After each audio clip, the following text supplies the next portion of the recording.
अस्सलामुअलैकुम स्टूडेंट्स, कैसे हैं आप लोग। उम्मीद करता हूँ खैरियत से होंगे। आज हम लोग 10th बायोलॉजी में टॉपिक पढ़ने वाले हैं एंडोक्राइन सिस्टम। हम लोग एंडोक्राइन सिस्टम का इंट्रोडक्शन भी पढ़ेंगे और उसके बाद हम लोग पिट्यूटरी ग्लैंड को स्टडी करेंगे।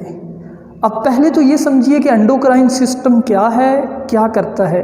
ये चैप्टर बेटा कोऑर्डिनेशन के बारे में है और कोऑर्डिनेशन क्या होता है, बॉडी के मुख्तलिफ हिस्सों के दरमियान राब्ता। इससे पिछले मेरे जो लेक्चर थे मैं आपको अच्छी तरह से समझा चुका हूँ कि कोऑर्डिनेशन क्या होता है। मैंने बताया था कोऑर्डिनेशन दो तरीके से हमारे अंदर पैदा किया जाता है। हमारे बॉडी ऑर्गन्स के दरमियान राब्ता दो तरीके से करवाया जाता है। एक नर्वस सिस्टम जिसमें आपका ब्रेन यूज़ होता है। आपका ब्रेन नर्व इम्पल्सिस के ज़रिए आपके फैक्टर को तक पैगामात भेजता है। जैसे मेरी लेग तक पैगाम भेजना है, मेरे ब्रेन ने नर्व इम्पल्स के ज़रिए भेज देना है। एक दूसरा सिस्टम भी है, उस सिस्टम का नेम है एंडोक्राइन सिस्टम। वो नर्व इम्पल्स नहीं भेजता, वो हार्मोन भेजता है। एंडोक्राइन सिस्टम क्या करता है, इस सिस्टम में ग्लैंड होते हैं। इसमें ब्रेन नहीं है, इसमें ग्लैंड है। वो ग्लैंड केमिकल सेक्रीट करते हैं, उन केमिकल्स को आप हार्मोन कहते हैं। वो हार्मोन फिर ब्लड के ज़रिए से इफेक्टर पर जाकर असरअंदाज होते हैं और रिस्पॉन्स पैदा करते हैं। यानी कि बेटा endocrine system, this system is consist of endocrine gland. ये सिस्टम हमारे ग्लैंड्स पर मुश्तमिल है। ग्लैंड क्या है, जैसे आपके ब्रेन के अंदर ग्लैंड होता है, पिट्यूटरी ग्लैंड। आपके ब्रेन में हाइपोथैलेमस में ग्लैंड है। थोड़ी देर यहाँ पे रुकिए और सोचिए, आपके बॉडी के अंदर बहुत सारी ऐसी चीज़ें हैं जिनको कंट्रोल किया जा रहा है, लेकिन उनको नर्वस सिस्टम कंट्रोल नहीं कर रहा। फॉर एग्ज़ाम्पल, आप जब बालिग होते हैं आपकी दाढ़ी आ जाती है, जो बॉयज़ है एक मखसूस वक्त पे आती है दाढ़ी। इसको कोई चीज़ कंट्रोल करती है, एंडोक्राइन सिस्टम। इसी तरीके से फीमेल जब अपनी प्यूबर्टी यानी कि अपनी बालग होने की एज में पहुंचती है, उसी वक्त फिर इनकी ओवरी एग पैदा करना शुरू कर देती है, उनकी पीरियड स्टार्ट हो जाती हैं। इसके पीछे भी क्या है, एंडोक्राइन सिस्टम है। तो एंडोक्राइन सिस्टम आपकी बॉडी के अंदर मुख्तलिफ चेंजेस को कंट्रोल करता है। ये एंडोक्राइन सिस्टम, ये जो हार्मोन का सिस्टम है, ये प्लांट में भी होता है। प्लांट के फल कब लगने हैं, फूल कब बनने हैं, किस मौसम में बनने हैं, ये सारी चीज़ें कंट्रोल्ड होती है। कौन कंट्रोल करता है, एंडोक्राइन सिस्टम। क्या होता है इस सिस्टम में, ग्लैंड। वो ग्लैंड क्या खारिज करते हैं, हार्मोन्स यानी कुछ केमिकल्स। तो this system is consist of endocrine glands which secrete hormones, जो हार्मोन सेक्रीट करते हैं, and control body processes, body के कई प्रोसेस जैसे कि रिप्रोडक्शन। अब देखिए, रिप्रोडक्शन एक स्पेसिफिक टाइम के बाद स्टार्ट होती है। जब एक मेल या फीमेल पैदा होता है उस वक्त उसमें रिप्रोडक्शन की एबिलिटी नहीं होती। बालिग होने के बाद, अब बालिग होने के बाद क्या हुआ है, कुछ हार्मोन पैदा हुए हैं जो कि पहले नहीं थे। इवन हमारी हर एक्टिविटी हार्मोन के ज़रिए असर होती है। किसी से प्यार करना, किसी से नफरत करना, गुस्सा करना, सारी चीज़ों को हार्मोन ही कंट्रोल करते हैं। रिप्रोडक्शन, ग्रोथ, साल्ट की कंसंट्रेशन, आपके ब्लड के अंदर कितना साल्ट है, आपके ब्लड के अंदर ग्लूकोज कितना है, इन सारी चीज़ों को कंट्रोल करने के लिए जो सिस्टम है दैट इज़ एंडोक्राइन सिस्टम। और ये एंडोक्राइन सिस्टम की डेफिनेशन हो गई। अब एंडोक्राइन सिस्टम में आपको मैं बता चुका हार्मोन होते हैं। हार्मोन क्या है, अ स्पेसिफिक मैसेंजर। ये एक मैसेंजर होता है, ये एक मैसेज लेके जाने वाला केमिकल है, synthesized and secreted by endocrine gland, जिसको एंडोक्राइन ग्लैंड ही सेक्रीट करता है। यहाँ पे ज़रा समझिए कैसे।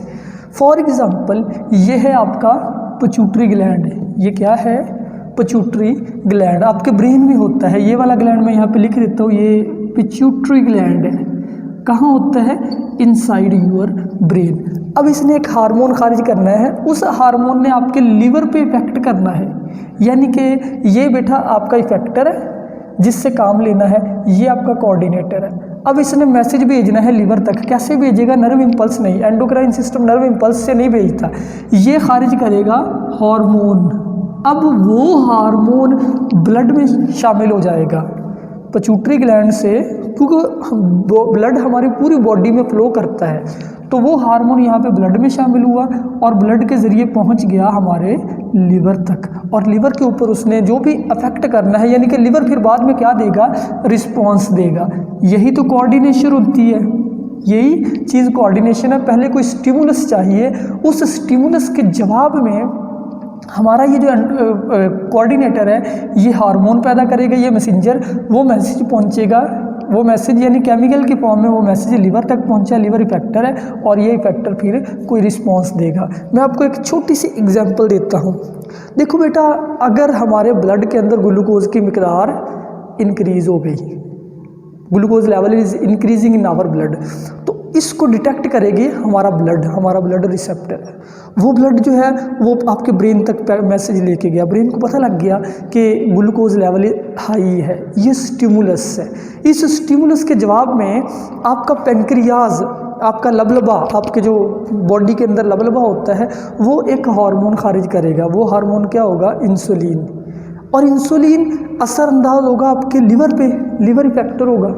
और लिवर क्या करेगा? ब्लड में जितना भी ग्लूकोज एक्स्ट्रा है उस एक्स्ट्रा ग्लूकोज को निकाल के अपने अंदर ले आएगा। यूँ ब्लड के अंदर ग्लूकोज की मिकदार यानी शुगर की मिकदार ऑटोमेटिकली कम हो गई।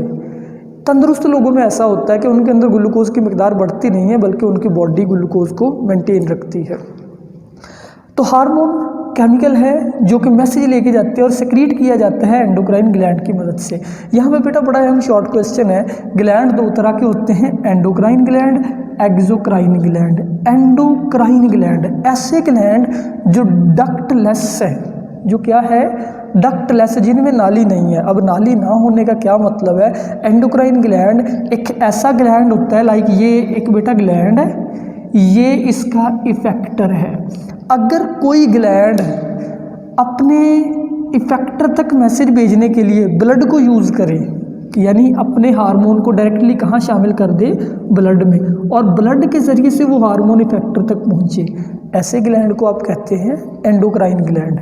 यानी कि इनमें डक्ट नहीं होती, बल्कि ये खून की नाली के ज़रिए, ब्लड के ज़रिए से पैगामात भेजते हैं दूसरी तरफ। Exocrine gland, these are ducted gland, इनमें एक नाली होती है। अब नाली होने का क्या मतलब है कि अगर कोई यहाँ पे ग्लैंड है ये वाला, ये उसका इफेक्टर है, ठीक है, ये इफेक्टर है और ये ग्लैंड है। अब इस ग्लैंड ने हार्मोन को भेजना है इफेक्टर तक, किसी नाली के थ्रू भेजे, यानी कि कोई डक्ट हो, जो डक्ट इससे लेके इस तक जुड़ी हुई हो, उस डक्ट के ज़रिए से हार्मोन को भेजा जाए इफेक्टर तक। इस ग्लैंड को आप बोलोगे एक्सोक्राइन ग्लैंड। ये क्या है? एक्सोक्राइन, यानी ये डक्टेड ग्लैंड है, सेक्रीट हार्मोन इन डक्ट। यहाँ पे मैं आपको एग्जांपल भी दे देता हूँ, एंडोक्राइन की भी, एक्सोक्राइन की भी। सबसे पहले एक्सोक्राइन ग्लैंड समझे। आपको बेटा पता है कि आपका मैदा जो है वो डाइजेशन ऑफ फूड करता है, मैदे के बाद वो फूड आ जाती है स्मॉल इंटेस्टाइन में। यहाँ पे ये आपका पेंक्रियाज है, ये आपका लिवर है। पेंक्रियाज एक जूस खारिज करता है उस फूड के अंदर जिसको कहते हैं पेंक्रियाटिक जूस, वो भी एक हार्मोन है। अब वो हार्मोन कैसे सेक्रीट किया जाता है? इस नाली के ज़रिए। ये एक नाली है जो पेंक्रियाज से आ रही है स्मॉल इंटेस्टाइन में। तो इसका मतलब है आपका पेंक्रियाज एक्सोक्राइन ग्लैंड के तौर पे भी काम करता है। डक्ट वाला ग्लैंड हमेशा एक्सोक्राइन कहलाता है। और इसी तरीके से ये आपका लिवर है, लिवर से बाइल आता है, यहाँ पे गॉल ब्लैडर में से बाइल आता है, वो भी एक नाली के ज़रिए स्मॉल इंटेस्टाइन में डाला जाता है। तो यानी आपका लिवर भी एक एक्सोक्राइन ग्लैंड है, लिवर एक्सोक्राइन ग्लैंड। लेकिन आज के लेसन में हमने सारे एंडोक्राइन ग्लैंड स्टडी करने हैं, तो उसमें से पहला एंडोक्राइन ग्लैंड है पिट्यूटरी ग्लैंड। कौन सा? Pituitary gland. It is known as master gland. इसको आपके जिस्म का मास्टर ग्लैंड भी कहा जाता है। अब क्यों कहते हैं मास्टर? ये आपकी बहुत सारी बेसिक एक्टिविटीज़ को कंट्रोल करता है। अगर पिट्यूटरी ग्लैंड काम ना करे तो हम जिंदा नहीं रह सकते।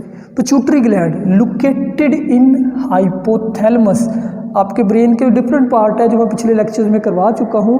हाइपोथैलेमस आपके ब्रेन का जो लोअर पार्ट है उसके नीचे ये होता है। पी साइज, साइज इसका कितना है? पी, छोटे से मटर जितना इसका साइज है, मटर के दाने जितना, बहुत छोटा साइज है इसका।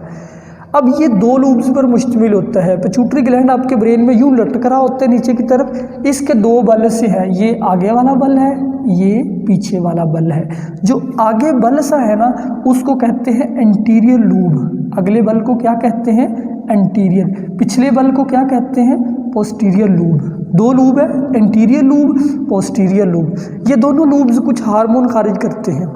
दो तरह के हार्मोन खारिज किए जाते हैं पिट्यूटरी ग्लैंड में से। एक हार्मोन है प्राइमरी हार्मोन। कौन से? प्राइमरी हार्मोन ये डायरेक्ट एक्टिविटीज़ को कंट्रोल करते हैं। ये ऐसे हार्मोन हैं जो डायरेक्टली आपके इफेक्टर पर असरअंदाज होते हैं और एक्टिविटीज़ को कंट्रोल करते हैं। दूसरे trophic hormone affect other gland. ऐसा हार्मोन, मिसाल के तौर पे पिट्यूटरी ग्लैंड ने एक हार्मोन पैदा किया, वो हार्मोन किसी इफेक्टर पे जाके असरअंदाज नहीं हुआ बल्कि किसी दूसरे ग्लैंड पे जाके असरअंदाज हुआ। ऐसे हार्मोन को आप कहेंगे trophic hormone which affect other endocrine gland. अभी हम देखेंगे, आपको समझ आ जाएगी ट्रॉफिक हार्मोन कौन सा है, प्राइमरी हार्मोन कौन सा है। अब पहले आप एंटीरियर लोब को स्टडी करते हैं, यानी कि जो सामने वाला इसका बल है उसको देखें। उसमें से एक हार्मोन निकलता है जिसका नेम है somatotropin also known as growth hormone. जैसे कि नाम से जाहिर है, ग्रोथ हार्मोन क्या करता है, जिस्म को ग्रो करवाता है। आपको पता है जब बच्चा पैदा होता है बहुत छोटा सा होता है, वक्त के साथ साथ बड़ा होता जाता है, उसका कद बड़ा होता जा रहा है, उसके ऑर्गन बड़े होते जा रहे हैं, बाजू बड़े होते जा रहे हैं। क्यों? इस हार्मोन की वजह से। कौन सा हार्मोन? सोमैटोट्रोपिन। जितना ये ज़्यादा पैदा होगा उतनी बच्चे की हाइट बढ़ेगी, उतनी उसके वेट बढ़ेगा, उतनी उसकी लेंथ बढ़ेगी, सारा उसकी बॉडी ग्रो करेगी ग्रोथ हार्मोन की वजह से। कहाँ से आता है? पिट्यूटरी ग्लैंड से। अब जो ग्रोथ हार्मोन या सोमैटोट्रोपिन है, जितना ये ज़्यादा होगा, मैं बता चुका हूँ, ग्रोथ ज़्यादा होगी, जितना कम होगा ग्रोथ कम होगी। तो 3 तरह की एबनॉर्मेलिटीज़ हो सकती है। वो एबनॉर्मेलिटीज़ क्या है? पहली abnormality, more secretion in growing age. अगर कोई बच्चा ग्रोइंग एज में है, ग्रोइंग एज ऐसी एज जिसमें बच्चे का कद बढ़ रहा हो। आपको पता है जो एज हमारी होती है तकरीबन 20 ईयर तक कद बढ़ता है, उसके बाद कद बढ़ना रुक जाता है। तो अगर ग्रोइंग एज के दौरान सोमैटोट्रोपिन बहुत ज़्यादा पैदा हो जाए, क्या होगा? है ना इंटरेस्टिंग बात। वो बच्चा जो है वो बहुत लंबा हो जाएगा, वो बहुत मजबूत हो जाएगा, ਵੱਡਾ ਦਿਓ ਜਿਹਾ बन जाना। वो ਜਿਹੜਾ ਦਿਓ बन गया ना, इस बीमारी ਨੂੰ ਕਹਿੰਦੇ ਆ जाइगेंटिज्म। ये डिजीज़ है एक, एबनॉर्मल हाइट हो जाएगी उसकी ज़्यादा, उसको क्या कहेंगे? जाइगेंटिज्म। जाइंट किसको कहते हैं? जाइंट दियो को कहते हैं, बड़े को कहते हैं। तो पहली नॉर्मेलिटी, अगर ग्रोइंग एज में ज़्यादा पैदा हो गया, हाइट ज़्यादा बढ़ जाएगी, जाइगेंटिज्म। दूसरी, less secretion in growing age. अगर ग्रोइंग एज में कम पैदा हो तो डॉर्फिज्म की बीमारी होगी। डॉर्फ वर्ड है WDWARF। डॉर्फिज्म का मतलब है बौनापन। ये बौनापन है और ये ऊपर वाली लंबापन है। बौनेपन में क्या होगा कि हाइट बहुत छोटी रह जाएगी। क्योंकि ये ग्रोथ हार्मोन है तो बच्चा बहुत ही छोटी हाइट का रह जाएगा, पिद्दा सा रह जाएगा, पिस्ता कद, ग्रोथ उसकी कम होगी। इसको कहते हैं डॉर्फिज्म। अच्छा, तीसरी abnormality, more secretion after growing as. एक बंदे की ग्रोइंग एज गुजर चुकी है, फॉर एग्जांपल उसकी एज अब 27 साल है, अब ग्रो करने की एज तो नहीं है, अब ये हार्मोन ज़्यादा पैदा होने लग गया। अब क्या होगा? अब होगा ये कि उसकी हाइट लंबी नहीं होगी बल्कि उसकी अंदर से हड्डियां लंबी होने लग जाएगी, उसके हाथों की हड्डियां चौड़ी होने लग जाएगी, उसकी गर्दन की हड्डी लंबी होने लग जाएगी। अब जब हड्डियां उसकी लंबी होंगी तो उसके हाथ पैर चौड़े होने लग जाएंगे। इस बीमारी को कहते हैं acromegaly. Very important short question, acromegaly क्या होता है कि if more secretion of somatotropin after growing age lead to acromegaly in which bones of feet and jaws, जबड़े की हड्डियाँ, फीट की हड्डियाँ, हाथों की हड्डियाँ more shows more growth, this is acromegaly. इसके बाद हम दूसरे हार्मोन की तरफ आते हैं। एंटीरियर लोब से जो दूसरा हार्मोन पैदा होता है उसका नाम है थायराइड स्टिमुलेटिंग हार्मोन। थायराइड आपकी गर्दन के अंदर एक ग्लैंड होता है। हमारी गर्दन में ये जो उभरा हुआ हिस्सा है, यहाँ एक ग्लैंड होता है, उसको कहते हैं थायराइड ग्लैंड। अब थायराइड स्टिमुलेट का मतलब होता है तेज करना हार्मोन। ये एक ऐसा हार्मोन है जो पिट्यूटरी ग्लैंड से निकलता है और पिट्यूटरी ग्लैंड से निकलकर आपकी गर्दन में किस पे असरअंदाज होता है? थायराइड ग्लैंड पे। ये आपका पिट्यूटरी ग्लैंड है, ये आपकी गर्दन में थायराइड ग्लैंड है। इस पे आके एक्ट करेगा और इसको फोर्स करेगा कि और ज़्यादा हार्मोन पैदा कर, यानी इनडायरेक्टली कह ले इसको चाबी देता है, ऊपर से आके इसको चाबी देता है, चल और कम कर। तो ये हार्मोन कहलाएगा थायराइड स्टिमुलेटिंग हार्मोन और इसका एब्रीविएशन होगा TSH। अब आपको समझ आ गया होगा कि ये एक ट्रॉफिक हार्मोन है। मैंने स्टार्ट में बताया था कि ऐसा हार्मोन जो किसी दूसरे ग्लैंड पे असरअंदाज हो उसको कहते हैं ट्रॉफिक हार्मोन। अब हम आ जाते हैं जी पोस्टीरियर लूब। ये जो पिछला लूब है ये कौन से हार्मोन खारिज करता है?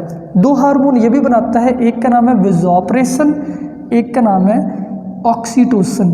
विज़ोप्रेसिन which is also known as ADH। ADH आपके नेफ्रॉन में से वाटर को रीअब्जॉर्ब करवाता है। पहले चैप्टर में हम लोग पढ़ चुके हैं कि हमारा जो नेफ्रॉन होता है किडनी के अंदर, उसमें से बहुत ज़्यादा अमाउंट ऑफ वाटर और वापस जज़ब कर लिया जाता है। तो कौन जज़ब करवाता है?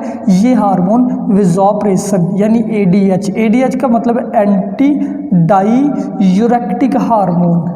एंटी यानी ये अगेंस्ट है, ये यूरिन नहीं बनने देगा।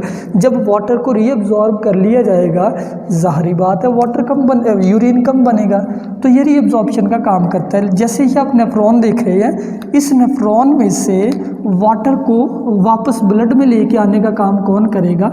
ADH। यानी जितना ज़्यादा ADH होगा उतना वाटर को रीअब्जॉर्ब ज़्यादा किया जाएगा।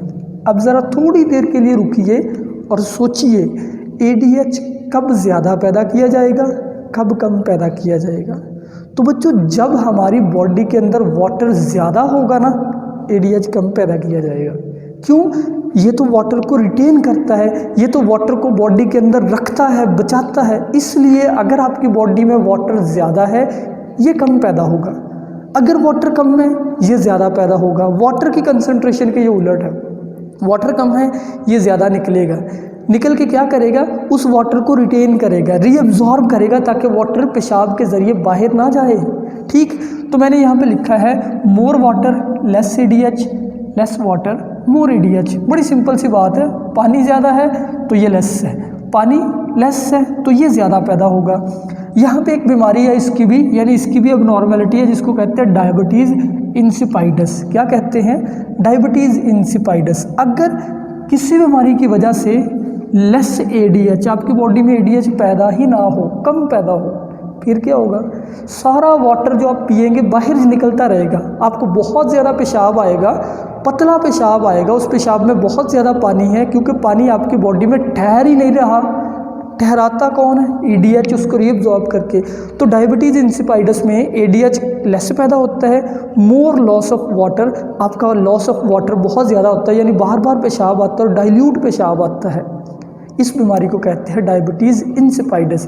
लास्ट पे हम लोग देखे हैं दूसरा हार्मोन, पोस्टीरियर लूब का दूसरा हार्मोन ऑक्सीटोसिन। बाज़ार से एक इंजेक्शन भी मिलता है। कुछ लोग मवेशियों को यानी भैंस को लगाते हैं ऑक्सीटोसिन। जब भैंस दूध ना उतारे तो ऑक्सीटोसिन का इंजेक्शन लगाते हैं, फिर भैंस बड़ा इजीली अपने ब्रेस्ट के अंदर मिल्क उतार लेती है। तो यही काम करता है oxytocin, eject milk in breast. Breast के अंदर मिल्क लेके आता है, यानी ये सिर्फ फीमेल में पैदा होता है। मिल्क लेके आता है, यानी ऑक्सीटोसिन निकलेगा ब्रेन से, ब्रेस्ट पे इफेक्ट करेगा और मिल्क को उनमें भर देगा ब्रेस्ट के अंदर। पहला काम इसका। दूसरा काम, contract uterus muscle during child birth. Uterus बच्चेदानी को कहते हैं, जिसमें बच्चा डेवलप कर रहा होता है। जब बच्चे की डेवलपमेंट पूरी हो जाए, उसकी पैदाइश होती है। तो पैदाइश कब होती है? जब यूट्रस के मसल कॉन्ट्रैक्ट हो और बेबी को वेजाइना के ज़रिए बाहर निकाला जाता है। तो कब ये कॉन्ट्रैक्ट होते हैं मसल? जब ऑक्सीटोसिन पैदा होगा। जितना ऑक्सीटोसिन ज़्यादा होगा उतनी कॉन्ट्रैक्शन यूट्रस के मसल की ज़्यादा होगी। तो ये इसका दूसरा काम है, contract uterus muscle during child birth. तो बेटा ये था आज का लेक्चर पिट्यूटरी ग्लैंड के बारे में। मैंने आपको ये ग्लैंड्स की टाइप बताई हैं, endocrine, exocrine gland. Endocrine system का इंट्रोडक्शन दिया है और फिर पिट्यूटरी ग्लैंड के एंटीरियर और पोस्टीरियर लोब के कुछ हार्मोन्स डिस्कस किए हैं। तो आज का लेक्चर यहाँ पे कंप्लीट हुआ। अगर कोई क्वेश्चन है वो मुझसे कर लीजिए। अपना ख्याल रखिए। अल्लाह हाफिज़।